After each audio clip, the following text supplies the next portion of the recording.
O tema do nosso Congresso Semear 2023 é a Igreja na Grande Comissão. Meus irmãos, nós temos crescido muito como igreja ao longo desses anos. Quase uma década para cá, nossa igreja tem crescido em várias áreas.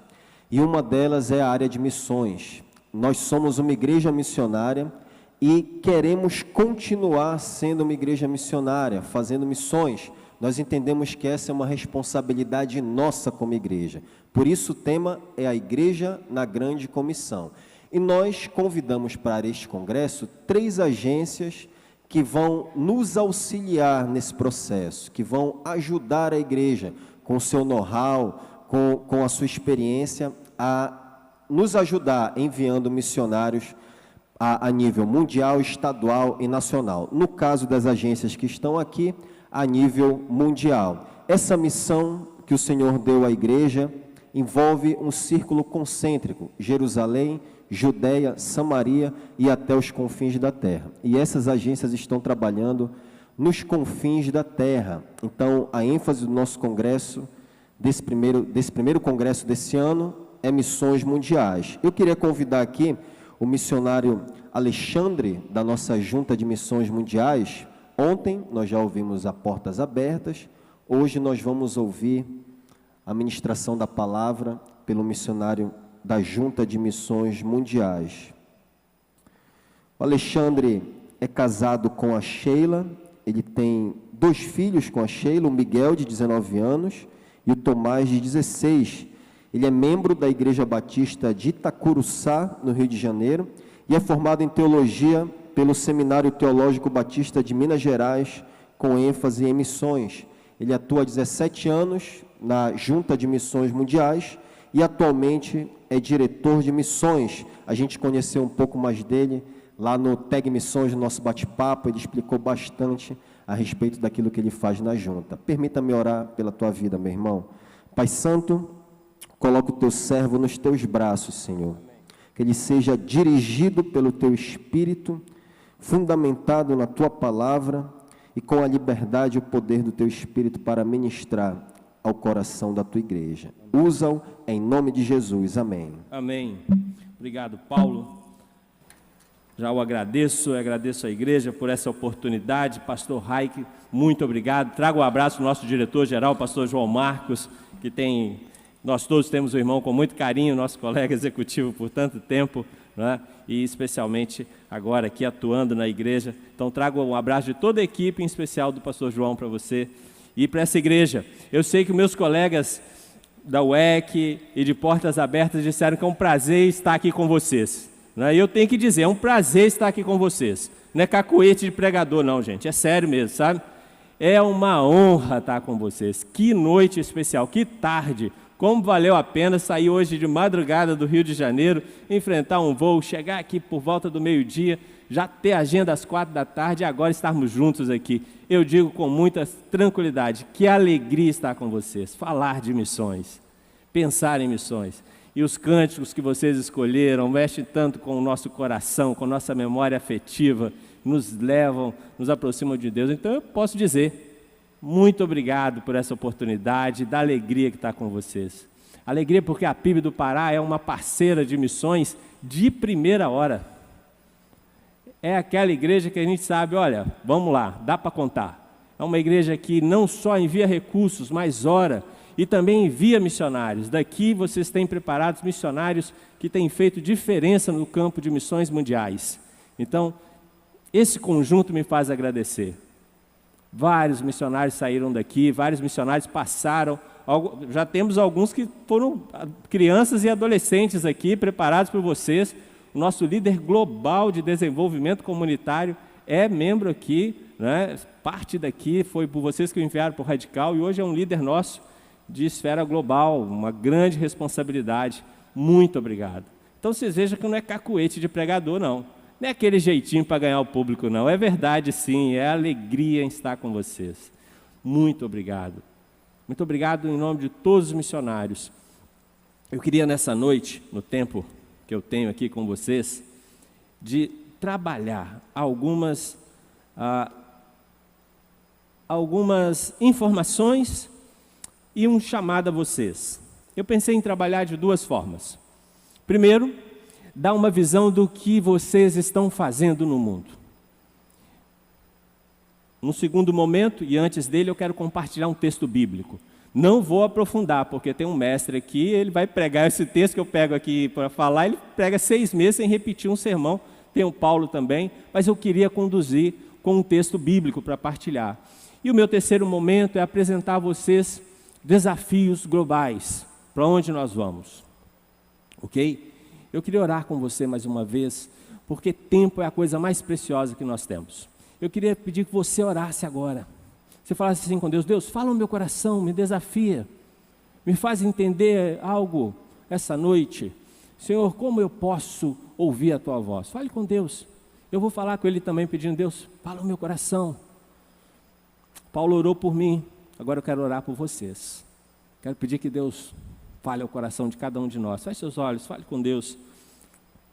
Vai estar na tela o meu PDF. Na hora que você voltar no amém, eu já vou entrar falando coisas para vocês. Fale com Deus.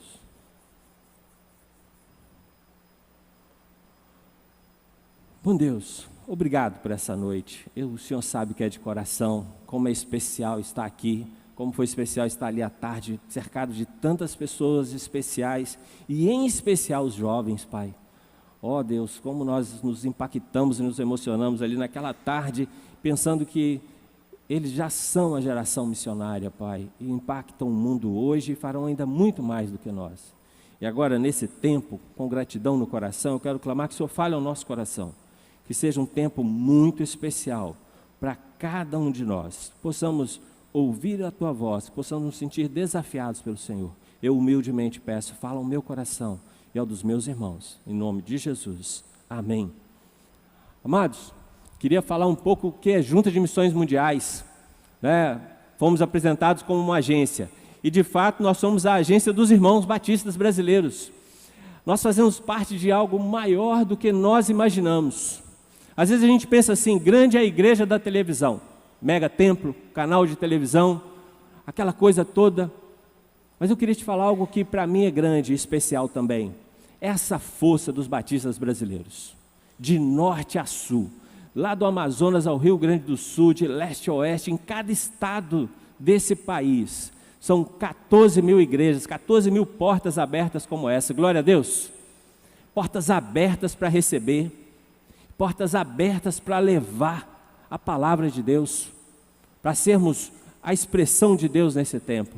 E mais 1.500 congregações, cerca de 15.500 portas abertas. Olha que coisa magnífica, olha que coisa especial que nós temos. Olha, você faz parte de algo maior do que você imagina.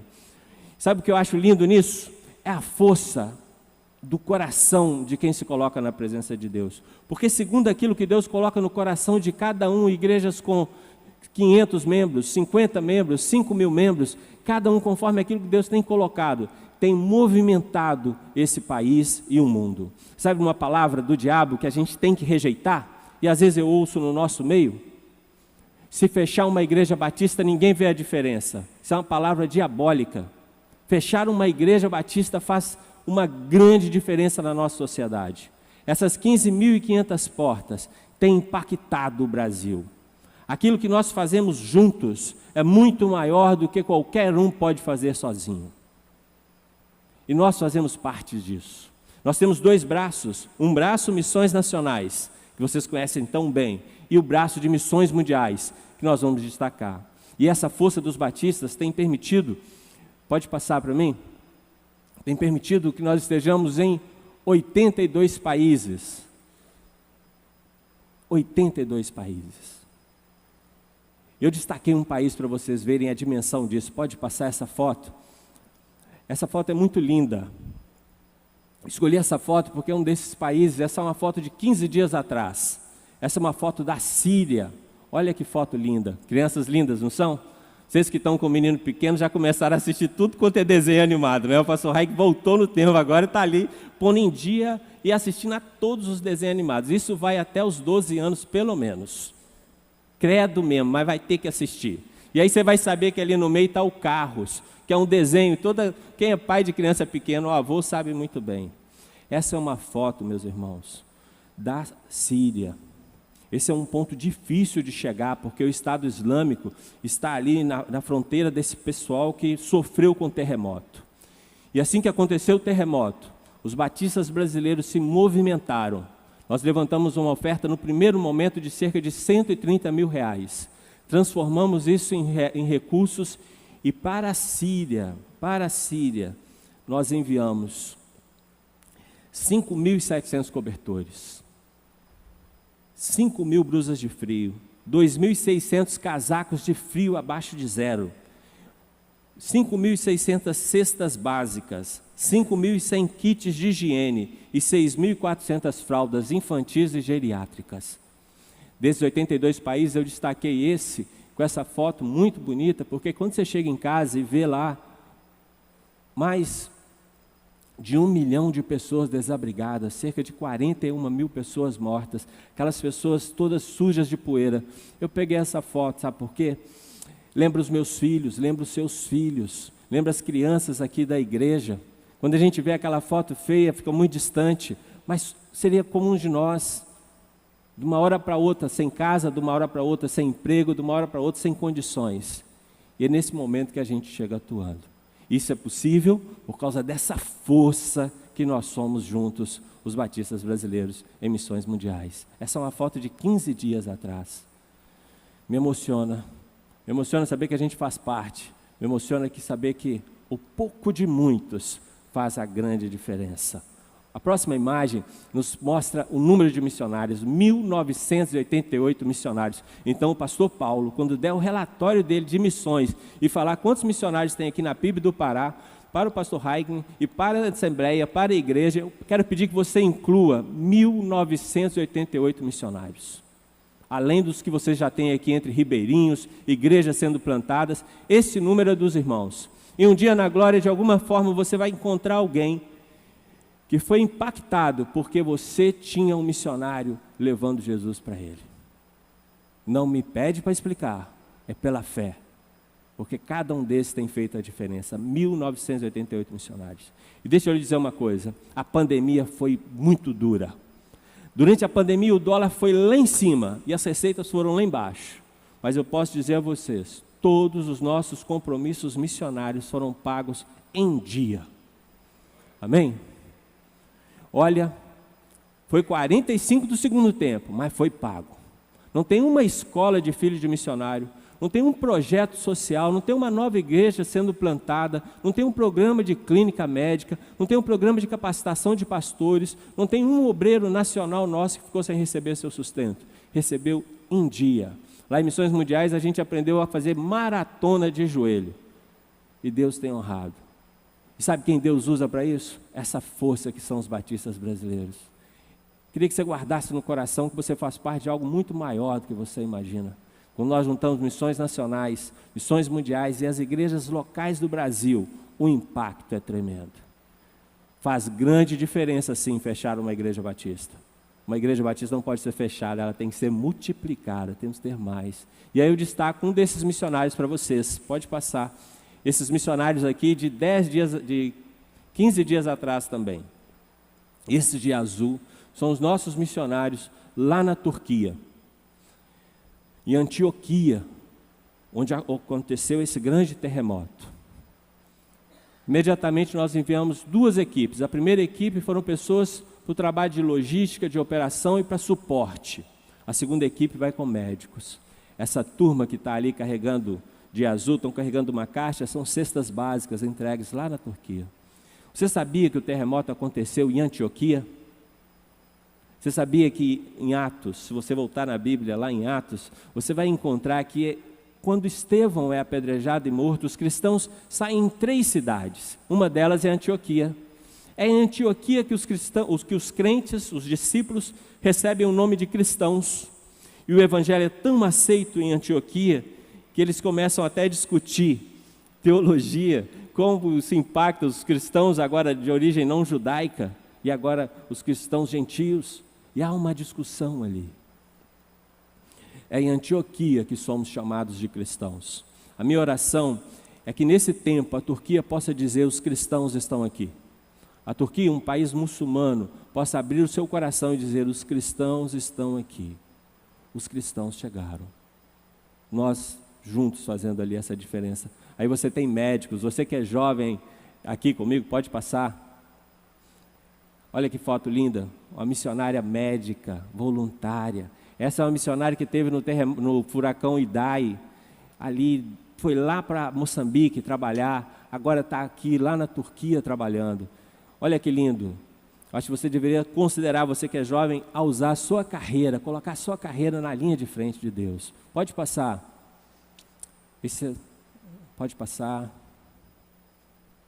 Outro jovem médico. Pode passar. Essa é uma psicóloga. E é tão impressionante o trabalho dela, porque a gente pensa assim, num terremoto, um psicólogo é fundamental. Um psicólogo para fazer dinâmicas de grupo, um psicólogo para trabalhar com os pais, como trabalhar com as crianças em situação de catástrofe, um psicólogo para ajudar as crianças a voltarem a falar. Eu trabalhei no terremoto no Haiti, e o médico atendia as mulheres, imediatamente encaminhava para o psicólogo, porque os problemas que elas estavam tendo eram com a psicóloga para tratar. Os homens eram atendidos e iam para o psicólogo. Nós temos um papel fundamental para você. Sua carreira vai muito além. Você pode ir em definitivo para o campo missionário, mas você pode fazer parte desses momentos de crise, estar ali participando. Pode passar. 35.071 conversões. Esse é outro número que eu gostaria que vocês colocassem aqui no relatório da igreja. 35.071 conversões. Conversões na China, no Irã, na Índia, conversões aqui na América Latina, na África, mas especialmente nos países fechados. Quero destacar para vocês, pode passar, essa imagem. Essa é uma imagem da guerra na Ucrânia. Aqueles homens sentados ali, eles estão lá no fundo, tem um homem sentado de frente para eles. É o missionário dos irmãos, o Anatoly. E esses homens sentados são soldados russos que estão presos em um presídio lá na Ucrânia. Essa é uma imagem muito pesada, muito forte, porque a gente tem um missionário ucraniano dos irmãos pregando o evangelho aos soldados que estão em guerra com eles. Você imagina o peso de um homem ir falar de Jesus para os seus algozes? Agora, a palavra do nosso missionário ela é muito interessante. Ele fala da dificuldade de fazer isso, mas ele fala que ele não tem esse direito de escolher. É um privilégio falar de Jesus. Essa é uma foto que veio com um número. 300 homens, cerca de 300 homens presos participaram dessa série de conferência que ele fez. Em uma delas, 6 homens entregaram o coração a Jesus. Em todas as sessões tivemos pessoas entregando o coração a Jesus. Quando eu falo de conversões aqui, são conversões como essa. Lá no meio da guerra tem um missionário atuando, trabalhando, missionário dos irmãos. Pode passar esse número, 1.196 batismos. Glória a Deus. Põe no relatório. Pastor Raik, tem que estar no relatório, faz parte, porque de cada igreja nesse país tem sustentado essa obra missionária. Eu escolhi essa é uma foto de junho do ano passado, entre maio e junho. Essa é uma foto da Ucrânia. Essa foto na Ucrânia, nós temos 9 famílias missionárias na Ucrânia. Tem pessoas de idade de bebê até a terceira idade. São 49 pessoas que compõem esse time. 100% do sustento deles sai dos irmãos. Durante a guerra na Ucrânia, nós colocamos 200 toneladas de alimentos, 70 toneladas de remédio, combustível. Adquirimos uma van, a van leva alimento e traz pessoas lá da linha de guerra que estão precisando fugir. Nós investimos em geradores de energia, combustível. Tínhamos todo um aparato para acompanhar os missionários e logística de suporte. Mas em determinado momento comecei a perguntar, e a evangelização? Aí comecei a receber dos missionários o seguinte, olha, nós descemos ao abrigo para levar uma sopa e quando chegamos, começamos a orar, as pessoas se aproximam e pedem oração.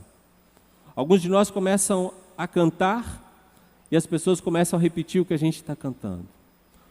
E a gente começa a ler a Bíblia, as pessoas chegam perto e pedem para ouvir a leitura da Bíblia. E as pessoas estão sedentas de Deus, e em meio à guerra as pessoas estão se convertendo. E aí um deles envia essa foto. Esse aí é um dos missionários que os irmãos sustentam lá na Ucrânia, batizando um homem. Esse homem é um ex-presidiário. Em meio à guerra, entregar o coração a Jesus, passar pelas águas, nascer de novo e ser livre no meio da guerra. Essa é a imagem que a gente tem essa noite. Isso é missões, é fazer aquilo que parece impossível. Fazer aquilo que aos outros é impossível. Pode passar. 114.580 beneficiados em projetos sociais, em programas humanitários. Esses números, meus irmãos, são do ano passado. Se eu vier aqui ano que vem, eu tenho que trazer números diferentes desses e maiores ainda. A gente está trabalhando para isso. 114.500 pessoas atendidas em programas humanitários. Eu poderia ficar aqui falando de vários deles, são mais de 296 projetos. Eu poderia citar o PEP, com 20 mil crianças, em 31 países, sendo que nós estamos dos 10 países mais pobres do mundo, nós estamos em 7 desses com o PEP. Se a gente pegar o número de refeições que de alguma forma é providenciada por nós, viabilizada por nós, movimentada por nós, dá 7 milhões de pratos. Já pensou o que é isso? Em um ano. Eu brinco lá em casa, no domingo ninguém quer lavar nenhum prato. Enquanto não sujou o 32º, 50º prato, ninguém se movimenta, né? Porque é domingo. Eu olho para o pessoal e fico pensando, se fosse 7 milhões de pratos, como que a gente ia lavar? Esse é um número, um deles. Eu mostro para vocês uma próxima imagem, que para mim é muito especial. A gente tem uma criança típica e uma criança atípica. Esse é o nome. Ou a gente fala normal e uma criança com necessidade especial. Essa é uma criança com síndrome de Down e essa é uma criança típica, sem uma característica própria. Sou pai de uma criança com síndrome de Down. Criança não, o Tomás tem 16 anos, um rapazão flamenguista, vocês não têm ideia. Jogo do Flamengo, ele coloca todas as coisas do Flamengo dele na sala, quase que ele faz um altar, a gente tem quase que evangelizar ele de novo, sabe? E se o Flamengo perder, ele taca o celular na televisão. Tem que ficar de olho nele. Tomás é uma peça rara. Eu tenho todos os recursos, eu e a minha esposa e eu temos recursos. Minha esposa é pedagoga. Só que para você trazer um filho com condições especiais para a escola, para a sociedade, a gente fala que tem um processo de inclusão. Mas a nossa sociedade é formada de jeito que ele tem que se incluir. Ele tem que vencer essa barreira. Quantos educadores tem aqui? Quantos professores? Vocês entendem o que eu estou falando. O Brasil não está preparado, não só o Brasil, outros lugares também. Mas olha que interessante. Quando eu falo de 114 mil pessoas atendidas em programas humanitários, eu destaco essa de muitas fotos, milhares de fotos, porque essa é uma escola lá em Angola, em Uambo. Essa é uma região empobrecida de Angola. E nós temos lá em Angola, e eu, estando diretor de missões, eu vou encontrar lá em Angola uma escola que tem algo muito especial, que eu chamo de inclusão invertida. Eu estou aqui no Brasil, com todos os recursos que eu tenho, meu filho não tem, o que lá na escola de Angola tem. Sabe por quê? A gente começou a escola com crianças cegas. Chegaram as crianças surdas. E chegaram as crianças com síndrome de Down. E depois abrimos a escola para a comunidade, chegaram as crianças típicas. Sabe, por isso que eu chamo de inclusão invertida. A gente veio da criança cega, surda, com síndrome de Down e recebendo as outras. Os nossos professores aprenderam a trabalhar e aos poucos, quem que se inclui? É quem está chegando. E os irmãos têm essa escola. É que é tanta coisa, não dá nem para você saber. Você faz parte de algo muito maior. Sabe aquela oferta que você deu ano passado? Aquele cachorro quente, aquela cantina, aquela oferta que você tirou do orçamento da família e colocou, ela chega lá no campo de missões mundiais. Ela faz a diferença. E você faz parte de algo maior. O último número, essa noite, eu quero compartilhar com você esse daí, 220 igrejas organizadas. Glória a Deus! Olha, esse número é muito especial. Tem igreja na China, tem igreja no Irã, tem igreja na África, aqui na América Latina, e eu destaco essa foto lá na Itália, em Roma. Em Roma tem um bairro chamado Monte Cristo, 420 mil pessoas. Pastor Raik esteve em Roma. Lá em Belo Horizonte, de onde eu venho, apesar de morar no Rio, eu sou mineiro, de verdade, sabe? Tem ruas que tem 6 ou 7 igrejas. Já teve vezes de eu estar pregando, isso não é papo de pregador não, de eu estar pregando, eu parar o sermão e falar assim, opa, fui eu que disse não, e nem Deus, foi o da outra igreja aqui do lado, porque a igreja é tão perto que o som invade.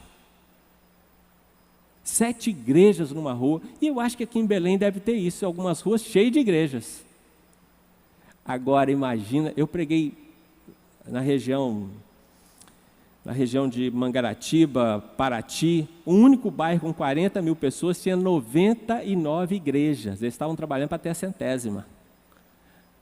Agora, acompanha comigo, o bairro de Monte Cristo, em Roma, 420 mil pessoas, sem uma igreja evangélica. Olha que desafio. O Fábio e a Natália deixam Mantova e vêm para Roma, e 6 anos depois eles têm essa foto aqui. Olha que igreja linda, todas as idades. E o Fábio foi dado a ele e a Natália uma tarefa. O desafio da Europa é o europeu. Nós temos o refugiado, temos o imigrante, temos o europeu. O maior desafio da Europa é o europeu. 6 anos depois, o Fábio tem uma igreja de maioria de italianos, nascidos dali. E essa igreja agora já está trabalhando para alcançar outras 6 cidades daquele país e da região de Roma. Quero convidar vocês a chegarem junto com essa igreja. O pastor Raik ama tanto a Itália, vamos mandá-lo de volta à Itália, vamos trazer o Fábio aqui, vamos chegar junto. A Itália, como a Europa, mas especialmente a Itália, sofre com um liberalismo muito forte, um secularismo, aceitação de coisas que são completamente inaceitáveis e que nós estamos fora delas. As nossas igrejas não estão num papel liberal. E eu destaco para vocês, especialmente essa igreja do Fábio, é uma igreja que está do zero. Ela não tem uma convenção lá na Itália que ela faz parte. Eu queria chamar vocês a fazer parte. Queria chamar vocês a juntarem com a gente ali. São 6 igrejas para serem implantadas a partir dessa. Destaco essa, porque a partir dela a gente pode fazer nascer, florescer na Itália uma convenção de igrejas bíblicas, uma convenção de igrejas com um norte bem claro de quem é Jesus, a centralidade de Jesus. E a partir dessa igreja, esse bairro de 420 mil pessoas, podem ter uma grande igreja. Glória a Deus. Eu acho que eu posso fechar, estou no tempo, e ir embora, porque o meu relatório já justificou para que existe Junta de Missões Mundiais, né, pastor Paulo? Os números são bons. Talvez vocês nem sabiam disso, mas eu não posso ir embora. No tempo que eu tenho, eu quero trazer você para a Bíblia. Vem aqui comigo em Daniel 3, verso 4, e vai ficar para o pastor Raik e para o Paulo pregarem mais amplamente esse texto. Mas eu quero usá-lo por uma situação bem interessante. Eu quero compará-lo com Apocalipse 7, 9. Porque agora eu quero continuar falando de multidões, 114 mil, batismos, países, é muita gente. Mas agora eu preciso ampliar esse leque e falar de multidões nesse mundo. E eu queria usar 2 textos que falam de multidões. 2 multidões diferentes, 2 multidões que, para um leitor desatento, ele diria que é a mesma coisa, mas não é. Vem comigo aqui em Daniel 3, verso 4, diz assim: nisto o arauto apregoava em alta voz, ordena-se a vós outros, ó povos, nações e homens de todas as línguas, no momento em que ouvirdes o som da trombeta, do pífaro, da harpa, da cítara, do saltério, da gaita de foles e de toda sorte de música, vos prostrareis e adorareis a imagem de ouro que o rei Nabucodonosor levantou. Qualquer que se não prostrar e não adorar, será no mesmo instante lançado na fornalha de fogo ardente. Volta no 4. Ordena-se a vós outros, ó povos, nações e homens de todas as línguas. Guarda essas palavras, porque lá em Apocalipse 7, 9 a gente vai revê-las. Só te dando a ideia aqui rapidamente. Aqui, Nabucodonosor fez uma estátua de 27 metros de altura, cerca de 27 metros de altura, quase 3 de largura, uma estátua de ouro. Nabucodonosor tem a seguinte ideia: sou um homem poderoso, sou um Deus para essas pessoas, deverão me adorar. Por que adorar outros deuses? Que adorem a mim. E Nabucodonosor vai além. Eu quero que em determinada hora todos se curvem e ajoelham e adorem. E eles vão ouvir uma música e todos terão que se ajoelhar. Imagina a logística para certificar que todos se ajoelharam. Imagina o tanto de gente que tinha que ficar ajoelhado e ao mesmo tempo olhando, vendo quem ficava de pé. É muito interessante porque essa multidão de Nabucodonosor, ela é uma multidão de pessoas que se curvam por medo. É uma multidão que se curva por interesse. Os príncipes de Nabucodonosor pensam assim: somos príncipes, somos governantes, somos livres, mas não são. Todos pertencem a Nabucodonosor. Todos dependem de Nabucodonosor. Nabucodonosor é dono de todos eles. Então, alguns se curvam por interesse, outros por medo, e alguns se curvam achando que Nabucodonosor, sim, de fato é um Deus. Estão enganados. Eles se curvam ouvindo uma música humana. Eles se curvam diante de uma estátua que foi destruída, diante de um rei que foi esquecido. Só é lembrado por causa dos nossos cristãos, porque a maior parte das pessoas nem tem ideia quem é Nabucodonosor. Agora vem comigo em Apocalipse 7:9. Apocalipse 7:9 dá o tom dessa noite para mim. Apocalipse 7:9 diz assim: depois dessas coisas vi, e eis grande multidão, que ninguém podia enumerar, de todas as nações, tribos, povos e línguas, em pé diante do trono e diante do Cordeiro, vestidos de vestiduras brancas, com palmas nas mãos, e clamavam em grande voz, dizendo: ao nosso Deus que se assenta no trono e ao Cordeiro pertence a salvação. Olha as palavras de novo repetidas. Depois dessas coisas, do verso 9, eis que vi grande multidão que ninguém podia enumerar, de todas as nações, tribos, povos e línguas. Os dois textos falam de povos, línguas, de raças, mas são duas multidões completamente diferentes. A multidão de Nabucodonosor já aconteceu. E a multidão de Apocalipse 7:9 é o grande encontro da igreja de Cristo. A grande razão de eu ter acordado hoje, a grande razão de estarmos abertos aqui, a grande razão de nós existirmos é esse grande encontro com Apocalipse 7:9. Eu lembro de cada grande encontro na minha vida. A primeira vez que vi minha esposa, linda, quase que sou capaz de dizer cada detalhe. A primeira vez que quando o bebê saiu da barriga, a primeira vez que eu vi, eu lembro dos detalhes todos ali. E tudo isso é planejado, tudo tinha um tempo. Os diplomas que recebi, começa um curso, 5 anos depois você conclui, e você vai trabalhando, tem um dia marcado. Eu fico pensando nesse grande encontro que Deus planejou. Existe um dia marcado por Deus. Existe um tempo de Deus. Existe um momento de Deus. E a grande razão da minha vida é trabalhar para estar na multidão de Apocalipse 7:9. Porque a multidão de Apocalipse 7:9 não é de escravos, é de filhos. A multidão de Apocalipse 7:9 não vai para lá por medo, mas vai por amor, por confiança. A multidão de Apocalipse 7:9 é uma multidão de vestes brancas, que significa que eles têm o convite certo para estar ali, eles pertencem àquele lugar. Eles têm palmas nas mãos, palmas são palmeiras, folhas de palmeiras que significam a vitória. Mas aí eu trago para vocês uma grande multidão, pode passar. Uma grande multidão não precisa conhecer a Cristo. O grande detalhe é que a maior parte de nós esqueceu disso que está aqui atrás. Em 2033, vão completar 2000 anos da grande comissão. Já tinha feito essa conta? Em 2033, 2000 anos, que esse verso que está aqui na nossa conferência foi dito: ide por todo o mundo e pregai o Evangelho. Fazei discípulos de todas as nações. Em 10 anos nos depararemos com os 2000 anos da grande comissão.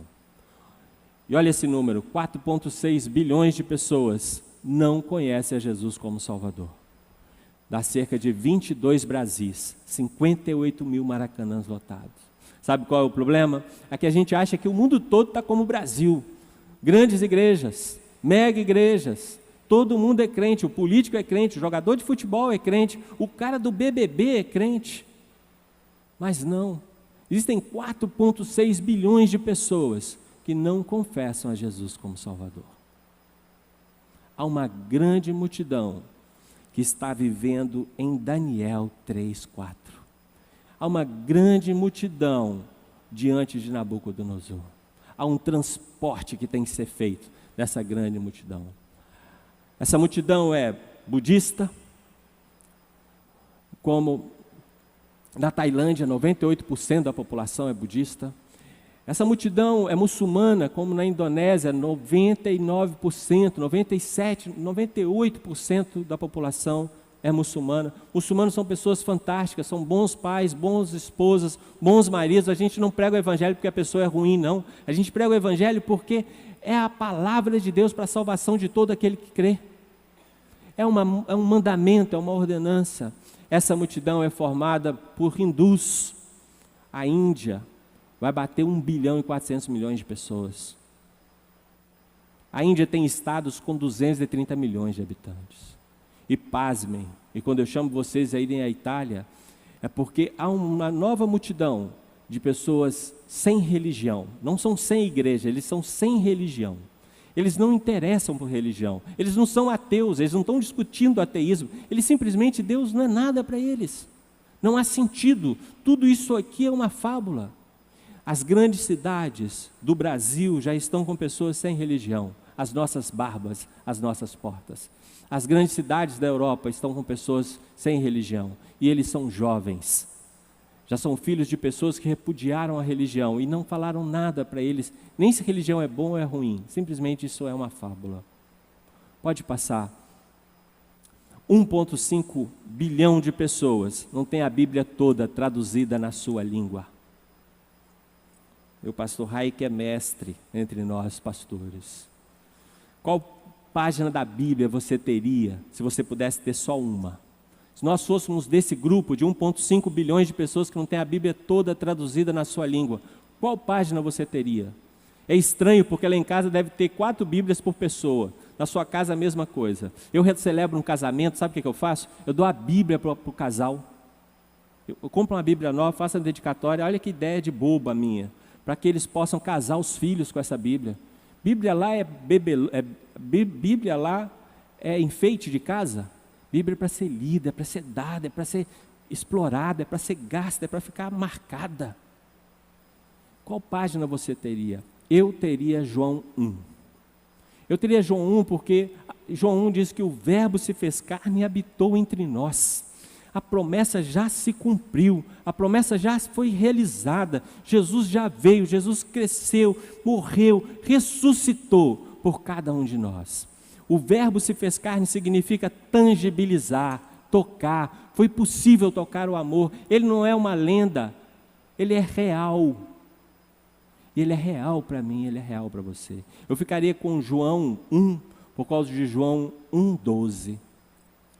A todos quanto creram, a todos quanto receberam, foi-lhes dado o poder de se tornarem feitos filhos de Deus. Esse é o maior privilégio que você pode ter. Eu nasci Alexandre Felício Peixoto. Em determinado momento eu entendi pelo Espírito Santo quem era Deus, quem era Jesus e o papel dele na minha vida. E eu entreguei meu coração a ele. Eu passei a chamar Alexandre Felício Peixoto de Jeová. O meu filho nasceu Miguel Caetano Peixoto. Mas no seu momento de entendimento do Espírito Santo, quem é Jesus, lendo a palavra, ele passou a se chamar Miguel Caetano Peixoto de Jeová, não mais meu filho, mas meu irmão. Acontece que 1,5 bilhões de pessoas não têm a chance de ter essa palavra para ler na sua língua. Pode passar. Esse próximo número fala de 80% desses 4,6 bilhões sofrem perseguição em algum nível, baixo, médio ou alto. 80%. Os irmãos têm 50 pastores no norte da Índia que vocês sustentam. Nós temos 70 igrejas batistas. Se o pastor Paulo e o pastor Raik pegar um avião e for lá comigo, eles vão se sentir entre nós. A diferença é que a turma vai estar sentada no chão, vai comer com a mão ali na hora do intervalo, e ele vai poder ensinar mais o Paulo. Um dia inteiro ninguém se mexe, fica todo mundo querendo aprender. Nós temos 70 igrejas. São 20 anos de trabalho. Nessa região da Índia, é um dos lugares que mais perseguem os cristãos. O 25 de dezembro, de manhã, meu celular recebeu a mensagem: 5 dos nossos pastores estão presos na Índia. Do dia 24 para 25, a polícia invadiu o local que estavam. Os 5 juntaram os seus grupos e levaram para o mesmo local para celebrar o Natal. Sabe qual mensagem eles pregavam? Uma estrela surgiu no céu. 3 homens sábios identificaram aquela estrela como a estrela da promessa.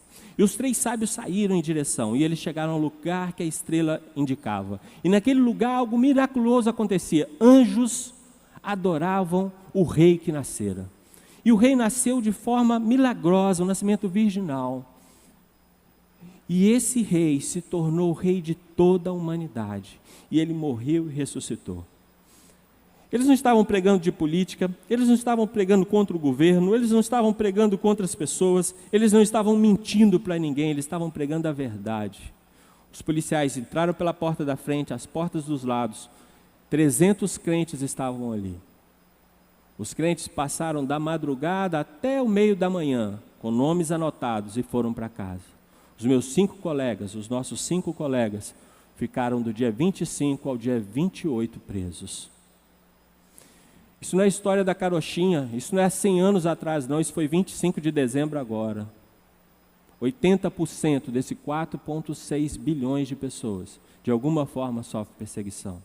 E nessa região especificamente moram 230 milhões de habitantes. É como se o Brasil inteiro morasse em Minas Gerais. Ia faltar queijo na terra. É um desafio.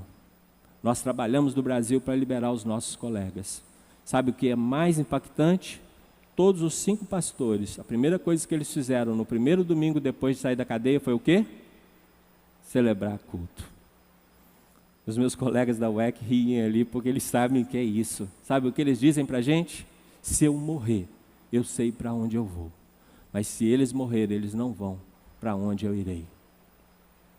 Caminho com vocês. Pode passar. Pode passar. Meu último slide. Pode passar. Esse. 90% desse 4,6 bilhões de pessoas não convivem com um cristão. Aí você me diz assim, isso é papo de pregador. Isso é para nos impressionar. Mas aí eu te provo, porque nós não convivemos com eles. Olha essa imagem. Quantos de vocês já pegaram um Uber com um homem como esse que vai aparecer aqui agora? Quantos de vocês já pegaram um Uber com ele?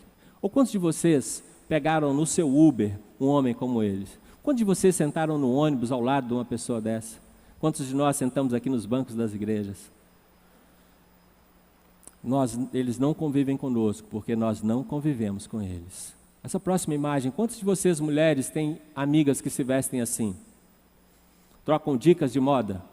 Não, usa aquela preta hoje porque ela é mais clássica, hoje está mais quente, usa a branca. Quantas dessas você tem frequentando a sua casa? Quantas dessas são suas amigas pessoais?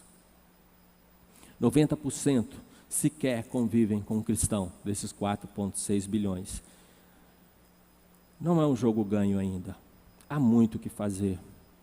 Cantar Maranata embarga a voz, quando eu tenho noção de que 4,6 bilhões de pessoas não conhecem a Jesus. Pode passar. Quantos dos homens da igreja tomam chá com esses sadhus da Índia? Quantos de nós conhecemos esses homens? Quantas vezes você viu um homem assim?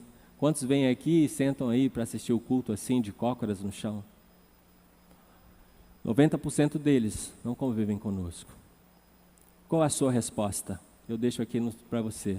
Qual a sua resposta? Qual a nossa resposta? Eu estou na multidão de Nabucodonosor e estou trabalhando para ela. Nabucodonosor já foi destruído, já é esquecido, a estátua não existe. Mas eu tenho vivido em Nabucodonosor por interesse próprio. Eu tenho vivido em Nabucodonosor por medo de me dedicar totalmente a Cristo, a assumir uma vida cristã decente, uma vida de cristã totalmente imersa em Cristo. Talvez eu estou lá em Nabucodonosor em muitos momentos da minha vida. Às vezes, talvez eu esteja em Nabucodonosor por interesse. Mas eu quero te convidar a vir para a multidão de Apocalipse 7:9. E não apenas vir para a multidão de Apocalipse 7:9, mas trabalhar com todas as suas forças, para que uma multidão incalculável, impossível de ser enumerada, se achegue naquele grande dia. Qual é o grande encontro da sua vida? Vai ser o jantar que a gente tem agora? É a chamada do chefe essa semana para você ser promovido? É o seu nome no diploma? É mais uma empresa? É o sucesso entre os homens? Qual é o grande encontro da sua vida? O grande encontro da minha vida, o grande encontro da sua vida, se você conhece a Jesus, deve ser Apocalipse 7:9. E se você entender isso, você vai mover o seu casamento para isso. Você vai mover os seus negócios para isso. Você vai mover a sua vida para isso. Você vai viver de forma desse grande encontro de Apocalipse 7:9. Vamos ficar em pé. Quero orar por você. Estou no prego ali, no horário. Mas eu quero orar. E como bom mineiro, eu quero contar uma história que o pastor Raik ou o pastor Paulo já deve ter contado. E ela é tão boa que quem ouviu vai gostar de ouvir de novo. E quem não ouviu merece ouvir a primeira. O sujeito está desempregado. O sujeito está doido para arrumar um emprego. E não encontra em lugar nenhum. Aí ele vê um anúncio: zoológico contrata. Zoológico contrata. Não gosta de zoológico, não gosta de animais. E aquilo fica martelando na cabeça dele. Bom salário, bom clima organizacional. Venha sem experiência. Dia seguinte ele vai lá. Ele chega na portaria.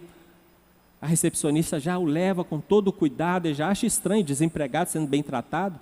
Entra na sala do gerente, o gerente, opa, vem aqui, o senhor quer água, água com gás, água sem gás, café, ele já acha estranho de novo, né? E o gerente começa a perguntar para ele: o senhor gosta de animais? Não. Já trabalhou com animais? Não. Já veio no zoológico? Não. Está contratado. Como assim estou contratado? Está contratado. O que eu vou fazer? Espera um minuto. O gerente vai lá e traz uma roupa de macaco, cabeça de macaco, pele de macaco, cheiro de macaco. E ele olha aquilo, acha estranho, pergunta: o que é isso? Ele fala: você vai ser o macaco do zoológico. A gente está sem macaco, e a criançada vem, quer encontrar um macaco. O que o macaco faz? Isso aí que você fez, coça a cabeça, rola. Está de bom tamanho. Ele então aceita e vai para a jaula e fica lá. Pula, rola, a criançada vai à loucura. Chega uma excursão, as crianças vão à loucura. E uma criança joga uma banana. E ele pega e come. E todo mundo, aí outra criança joga, e outra criança joga, e ele vai comendo, toda criança na loucura. E aí é muita banana, ele não consegue comer mais, e a criançada começa a vaiar: macaco feio, ele vai andando para trás. Encosta no muro e a criançada, Aí ele pula para o outro lado. Quando ele cai do outro lado, a criançada do outro lado começa a gritar: luta, luta, luta. Ele caiu na jaula do leão. E ele se dá conta que ele está na jaula do leão, o leão vai andando para o lado dele, ele vai ficando com medo, vai encostando, e o leão vai rugindo, e ele começa a tirar a máscara, o leão avança, chega bem perto dele, o leão levanta a máscara e fala: calma, amigo, não desespera, senão nós dois perdemos o emprego. Dá um tapa na minha cabeça, rola e pula do outro lado. Ele dá um tapa na cabeça e rola e pula do outro lado. Às vezes a gente está assim, a gente está vestindo a roupa de macaco, mas a gente não é macaco. A gente está vivendo com uma roupa de leão, mas nós não somos leão. A gente está meio perdido na igreja. A gente não está tendo o foco do grande encontro que nós devemos ter. Quero orar com você e quero te convidar a romper com aquilo que te atrapalha. Quero te convidar a se dedicar aqui na sua igreja a fazer o seu melhor daqui para frente. Quero te convidar a perguntar se você não deve colocar os seus recursos financeiros na obra. Quero te convidar a dedicar a sua vida a ir para o seminário, ou ir para missões, ou mudar o seu curso, ou servir mais aqui. A vestir a roupa certa, que é a roupa branca, com as palmas nas mãos. Baixe sua cabeça, feche seus olhos. Deus, obrigado por esse tempo tão especial que nós temos. Obrigado porque eu conheço o Senhor como Salvador. Obrigado porque eu estou lá na multidão de Apocalipse 7:9, Pai, com toda a fé, com toda a certeza. E agora eu quero me unir aos meus irmãos e pedir: Senhor, nos mova pelo Espírito Santo, que possamos andar pelo Espírito Santo, Pai, que possamos trazer esse 4,6 bilhões de pessoas, a oportunidade deles conhecerem a Jesus como Salvador. E agora, na autoridade do teu poder, aqueles que se comprometem com o Senhor, eu peço, realiza, Pai, aquilo que colocam na tua presença. Os chama para algo maior do que eles podem ver hoje e os leva a lugares que eles não imaginam, mas que trarão outros filhos à tua presença. E na autoridade do teu poder, eu peço que a primeira igreja batista do Pará seja luz para as nações, Pai. Seja luz para essa cidade, para esse estado, para o Brasil e para o mundo, Pai. Levanta aqui, entre os moços, entre os velhos, homens e mulheres fortes para a honra e glória do teu nome. Em nome de Jesus. Amém. Deus abençoe.